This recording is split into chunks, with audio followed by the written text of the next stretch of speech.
हमारे चैनल में आपका स्वागत है। रिया चौकन्नी हो गई और दरवाजे की ओर देखने लगी। बाहर कोई था। जमीन पर रेंगते हुए कदमों की हल्की आवाज आ रही थी। उसने जल्दी से चादर हटा दी और धीरे धीरे दरवाजे की ओर बढ़ने लगी। जैसे ही उसने हैंडल घुमाया, दरवाजा जोर से खुल गया। अर्जुन की माँ सामने खड़ी थी। उसके बाल बिखरे हुए थे, हाथ कांप रहे थे और उसकी आंखों में एक अजीब सा आतंक था। मेरी बेटियों को वापस लाओ, उसके कांपते हुए स्वर में गहरी पीड़ा थी। रिया दंग रह गई। वह शादी के बाद पहली बार इस हवेली में आई थी, लेकिन उससे पहले ही दिन महसूस हो गया था कि यह सिर्फ एक घर नहीं है, बल्कि इसके भीतर सदियों पुराने राज छिपे हुए हैं। अर्जुन अक्सर चुप रहता था। उसकी बहन रूबी चोरी चुपके निगाहें जमाए रहती थी और अब उसकी सास की यह हालत सामान्य नहीं लग रही थी। यहाँ कुछ ऐसा था जिसे दबाया गया था, लेकिन अब सच बाहर आने के लिए बेचैन था। जब वह सुबह अपनी आंखें खोली तो सूरज की मंदिम रोशनी खिड़की से आ रही थी, लेकिन रात की फुसफुसाहट अभी भी ताज़ा थी। उसने खुद को समझाया कि शायद यह नया माहौल है, इसलिए भ्रम हो रहा है। वह कपड़े अलमारी से निकाल रही थी और दरवाज़ा खोल रही थी। तभी हल्की दस्तक हुई। दीदी, क्या मैं चाय लेकर आऊं? और एक बूढ़ी नौकरानी सामने आई, जिसके चेहरे पर कोई गहरा राज छिपा था। ऐसा लग रहा था मानो उसके होठों पर कोई कहानी थी जो जुबान तक पहुंचते पहुंचते मर जाती। हाँ, ले आओ, रिया ने धीरे से कहा और बाहर आई। हवेली के हर कोने को ध्यान से देखते हुए उसने महसूस किया कि यह जगह वास्तव में बहुत पुरानी है। दीवारों में दरारें थी, ऊंची छतों पर झूमर लटके हुए थे और लकड़ी के दरवाजे जो समय की मार सह चुके थे। वह दंग रह गई। उसे याद आया कि अर्जुन ने अपनी बहनों के बारे में ज़्यादा कुछ नहीं बताया था।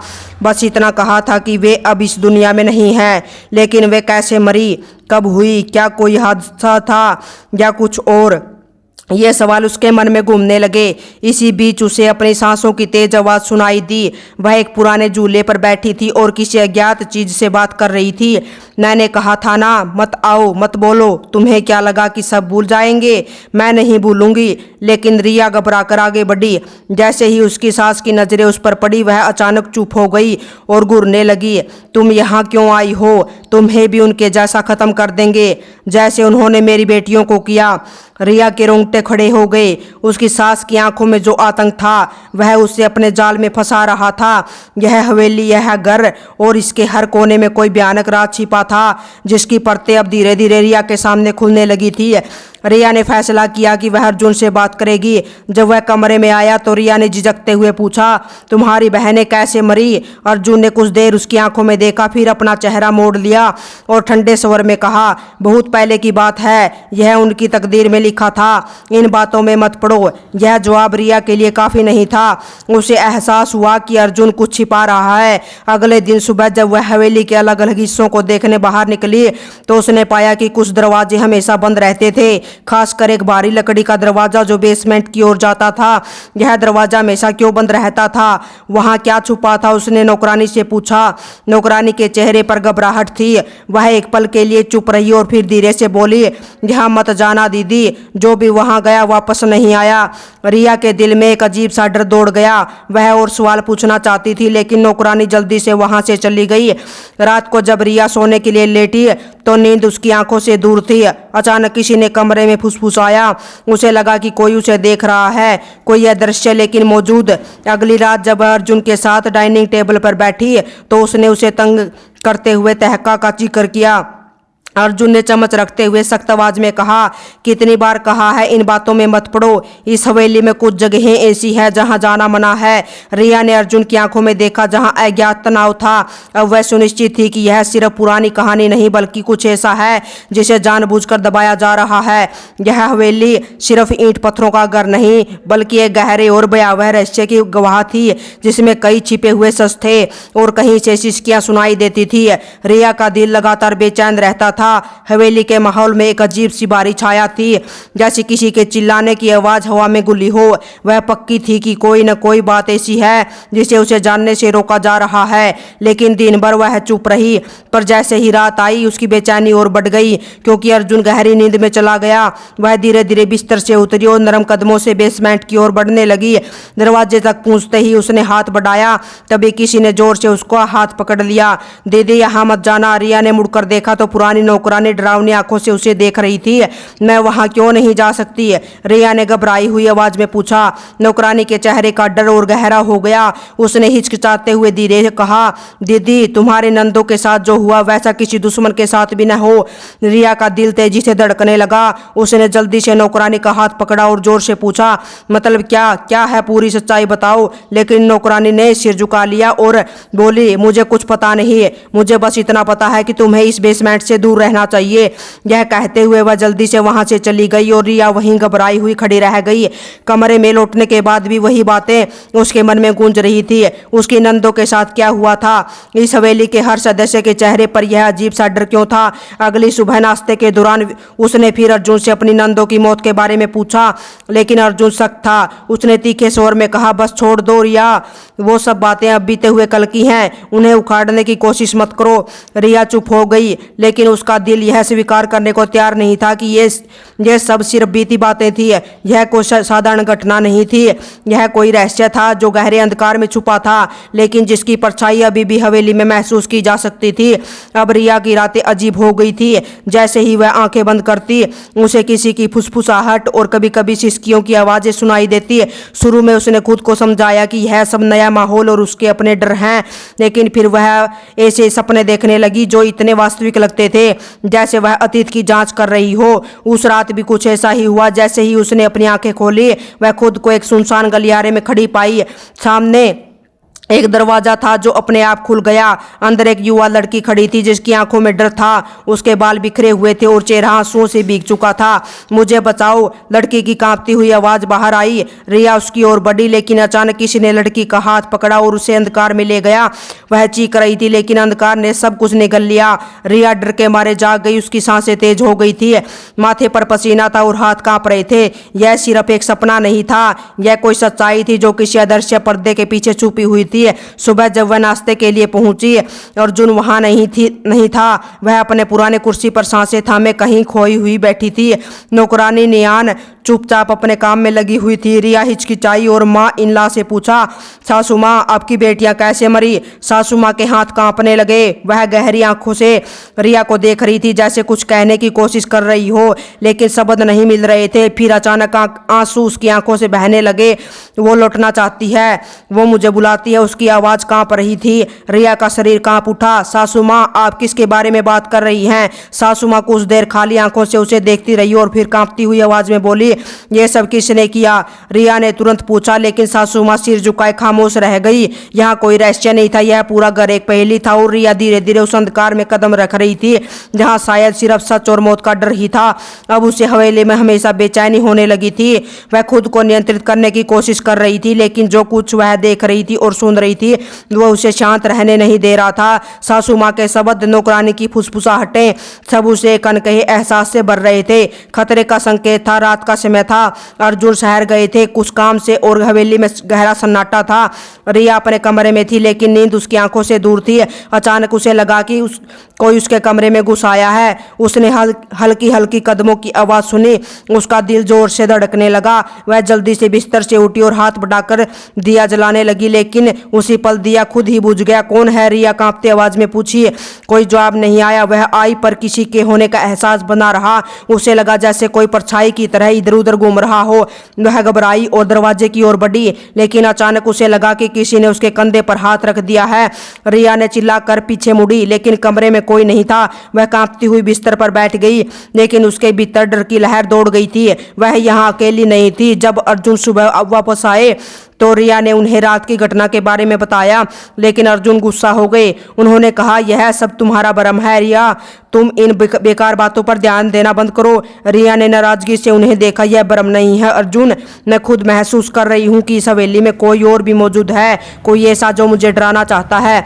अर्जुन ने गहरी सांस ली, उसका हाथ पकड़ा और कहा, तुम बस इन बातों को दिल पर मत लेना, हवेली पुरानी है, हवा का बहाव भी ऐसा लग सकता है, बस शांति से रहने की कोशिश करो। लेकिन रिया को शांति नहीं मिल रही थी। अब वह केवल सपने नहीं थे या फुसफुसाहटें जो उसके बहुत करीब आ रही थी, कोई था जो चाहता था कि वह डरती रहे और शायद हमेशा के लिए चुप रहे।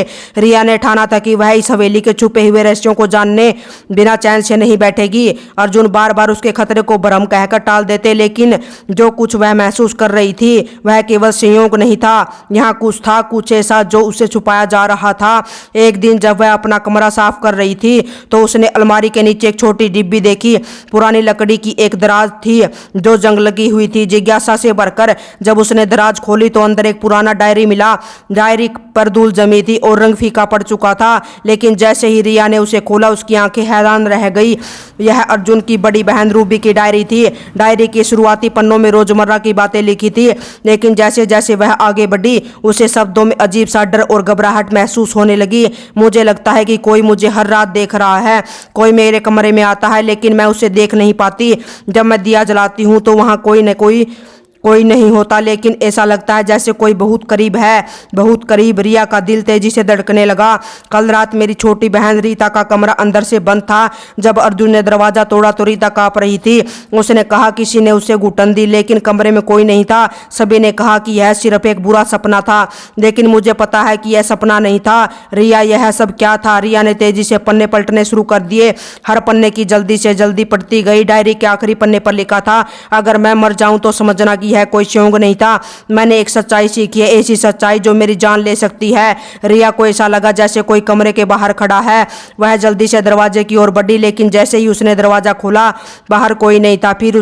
फिर भी उसका दिल जोर से कह रहा था कि कोई है जो जानता है कि उसने यह डायरी पढ़ी है। रिया का मन उलझने लगा था। रूबी की डायरी ने उसे एक अजीब सा डर दे रखा था, हर शब्द में छिपा हुआ डर, हर पन्ने पर लिखी हुई बेचैनी, और सबसे ज्यादा वह आखिरी पंक्ति, अगर मैं मर जाऊं तो समझना कि यह कोई शौक नहीं था। कैसे संभव था कि अर्जुन की तीनों बहनें रूबी, रीता और सुनीता लगातार इस दुनिया से चली गई और किसी में इतनी ताकत नहीं थी कि इस रहस्य का पता लगा सके। रिया ने ठाना कि अब किसी के मना करने से वह रुकने वाली नहीं है, उसे सच जानना था। अगली रात जब सब गहरी नींद में थे वह चुपके से अपने कमरे से बाहर निकली और उस दरवाजे की ओर बढ़ी जो बेसमेंट में जाती थी। दिन में नौकरानी ने उसे चेतावनी दी थी कि जो भी वहां गया वापस नहीं आया, लेकिन वह किसी भी चीज से डरती नहीं थी। दरवाजा आमतौर पर बंद रहता था, लेकिन इस बार ऐसा लगा जैसे कोई पहले से ही इसे खोलकर भूल गया हो, क्योंकि जब रिया ने धक्का दिया तो धीरे धीरे दरवाजा खुल गया। अंदर गहरा अंधेरा था। कांपते हाथों से उसने मोबाइल की टॉर्च जलाई और धीरे धीरे सीढ़ियां उतरने लगी। बेसमेंट बहुत पुराना था, दीवारों पर मकड़ी के जाले थे और नमी की बदबू फैली हुई थी। जैसे जैसे वह आगे बढ़ी टॉर्च की रोशनी में दीवारों पर कुछ निशान चमक उठे। रिया उनके पास गई और देखा कि दीवारों पर कील के गहरे निशान थे, जैसे कोई दीवार को खरोचने की कोशिश कर रहा हो। कुछ निशान ताजे थे तो कुछ पुराने। उसका दिल तेजी से धड़कने लगा। वह आगे बढ़ी और अपनी उंगलियों से दीवार को छुआ तो वहां खून के दाग भी थे। वह जोर से झटका लेकर पीछे हट गई। उसकी सांसें अचानक से अनियंत्रित हो गई। बेसमेंट में कहीं से दरवाजे की चरमराहट सुनाई दी। रिया घबरा कर पीछे मुड़ी, लेकिन वहां कोई नहीं था। फिर भी उसे ऐसा लगा जैसे कोई बहुत करीब खड़ा हो। परछाई की तरह फिर एक ठंडी सांस की आवाज गूंज उठी, यहाँ मत आना। रिया चिल्लाई और तुरंत मुड़कर सीढ़ियों की ओर दौड़ी। जैसे ही वह ऊपर आई उसने दरवाजा मजबूती से बंद कर दिया। यह हवेली किसी कब्र की तरह थी और वह धीरे धीरे उस रहस्यों के करीब पहुंच रही थी जहां शायद सिर्फ डर और मौत का राज्य था। जो भी कुछ बेसमेंट में था, रिया देख रही थी कि वह इससे भूलने की कोशिश कर रही है, लेकिन दीवारों पर कील के निशान और खून के दाग उसकी आंखों के सामने बार बार चमक रहे थे। वह डर गई थी, लेकिन अब इस रहस्य को अनदेखा करना संभव नहीं था। यहाँ कुछ था, कुछ ऐसा जो जानबूझकर दबाया गया था। अगले दिन सुबह जब वह नाश्ते के लिए गई तो अर्जुन पहले ही घर से निकल चुके थे। नौकरानी चुपचाप चाय रखकर जाने लगी, लेकिन रिया ने उसे रोक लिया। मैंने बेसमेंट में कुछ देखा है, दीवारों पर कील के निशान और खून के दाग, उसने कहा। नौकरानी का चेहरा पीला पड़ गया। वह एक पल के लिए कांपने लगी। फिर जल्दी से अपनी आंखें नीची कर ली और बोली, मुझे कुछ नहीं पता दीदी, कृपया फिर वहां मत जाना। रिया का सब्र अब टूट चुका था। तुम सब जानती हो लेकिन बताना नहीं चाहती, किस बात से डरती हो? अर्जुन की नौकरानी हैरान होकर उसे देखने लगी। ऐसा लगा जैसे वह कुछ कहना चाहती हो लेकिन शब्द नहीं मिल रहे हो। फिर चुपचाप वहां से चली गई। रिया का दिल और बेचैन हो गया। वह सीधे अर्जुन की मां के कमरे की ओर बढ़ी। जब वह अंदर गई तो सांस झूले पर बैठी थी, जमीन की ओर देख रही थी और कुछ बड़बड़ा रही थी। इसी ने सब किया है, यही तो है जिसने यह सब किया। रिया ने धीरे से पूछा, माँ आप किसकी बात कर रही हैं? सास ने सिर उठाया। उसकी आंखें लाल हो रही थी जैसे उसने पूरी रात नहीं सोई हो। मेरी बेटियां वापस आना चाहती हैं। रिया की सांस अटक गई। माँ क्या आप मुझे बता सकती हैं कि उनके साथ क्या हुआ? सास ने एक पल रिया को देखा और फिर धीरे से कहा, इसी ने किया था, वही हत्यारा है। कौन? रिया ने जल्दी से पूछा, लेकिन सास डर के मारे अचानक अपनी आंखें नीची करके जोर से सिर हिलाने लगी जैसे कुछ कहना चाहती हो, पर वह कह नहीं सकी। रिया को ऐसा लगा जैसे उसके शरीर में एक लहर दौड़ गई हो और उसने समझ लिया कि सच उसके बहुत करीब था, लेकिन जो सामने आ रहा था उसे सहना शायद नामुमकिन था। रिया का मन उलझन में था। उसे हर तरफ से संकेत मिल रहे थे कि इस हवेली में कोई भयानक रहस्य छिपा है, लेकिन सच पूरी तरह से सामने नहीं आया था। सास की अधूरी बातें, अर्जुन का अजीब व्यवहार, बेसमेंट की दीवारों पर खून के दाग, ये सब किसी न किसी तरीके से जुड़े हुए थे। उसी दिन दोपहर को जब वह अपने कमरे में बैठी थी तो नौकरानी धीरे धीरे अंदर आई। उसके चेहरे पर घबराहट थी, जैसे कुछ कहना चाहती हो लेकिन डर रही हो। दीदी, उसने हल्की आवाज में कहा। रिया चौंक गई। क्या हुआ? नौकरानी इधर उधर देख रही थी जैसे सुनिश्चित कर रही हो कि कोई सुन न रहा हो। फिर धीमी आवाज में बोली, दीदी आपको यहाँ से जाना चाहिए, यह घर आपके लिए सुरक्षित नहीं है। रिया की आंखें हैरानी से खुल गई। क्या मतलब है तुम्हारा? क्या तुम मुझसे कुछ छुपा रही हो? नौकरानी के होंठ कांपने लगे। वह कुछ देर चुप रही, फिर अचानक बोली, आपकी नंदे बीमार नहीं थी, उसे मारा गया। रिया की रीढ़ में सिहरन दौड़ गई। क्या तुम्हें यकीन है?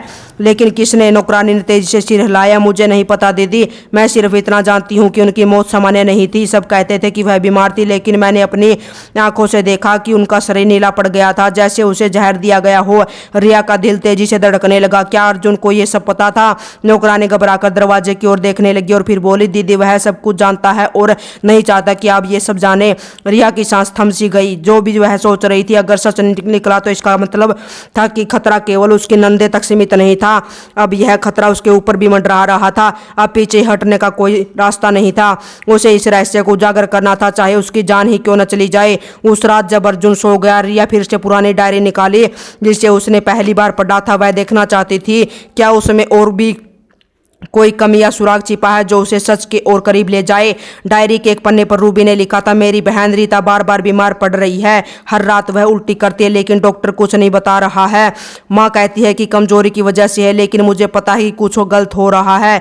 कल रात मैंने उसे कांपते हुए देखा, उसकी आंखें बंद थी, उसके आसपास गहरे गहरे दाग थे और वह बार बार कह रही थी कोई उसे मारने की कोशिश कर रहा है। रिया के हाथ कांपने लगे। आज जब डॉक्टर आया उसने कहा कि रीता की मौत सामान्य नहीं लगती, लेकिन जैसे ही वह रिपोर्ट लिखने लगा अर्जुन ने उसे अकेले बुला लिया। जब डॉक्टर वापस आया तो बस इतना कहा कि सब ठीक है। रिया का दिल जोर से धड़कने लगा।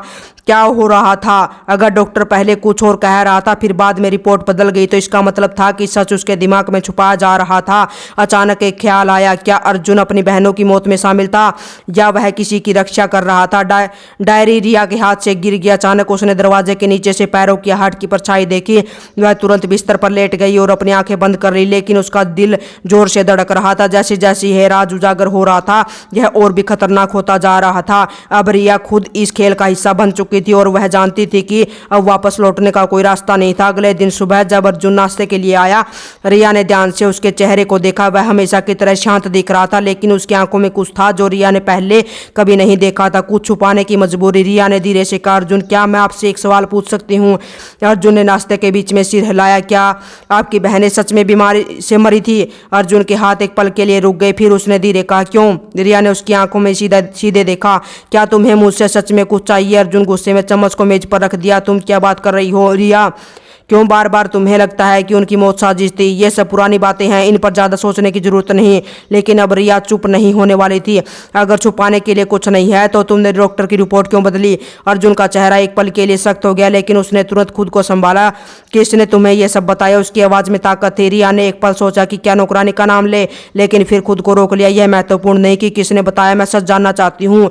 अर्जुन ने गहरी सांस ली और कुर्सी से उठ खड़ा हुआ। बस करो रिया, यह सब बेकार है, इन बातों में मत पड़ो। अगर तुम्हें शांति चाहिए तो इस घर की पुरानी बातों में मत उलझो। रिया शतबद्ध रह गई। अर्जुन ने पहली बार उसे इतनी सख्ती से बात की थी।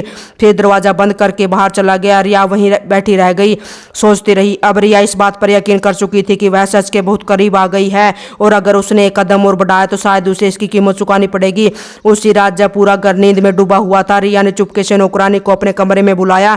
दरवाजा धीरे धीरे बंद हुआ। ऐसा करते हुए वह उसके करीब गई और धीमी आवाज में पूछा, सच मुझे बताओ, यह कहानी कैसी लगी? कमेंट में जरूर लिखे। जय श्री राम, जय श्री कृष्णा। धन्यवाद दोस्तों।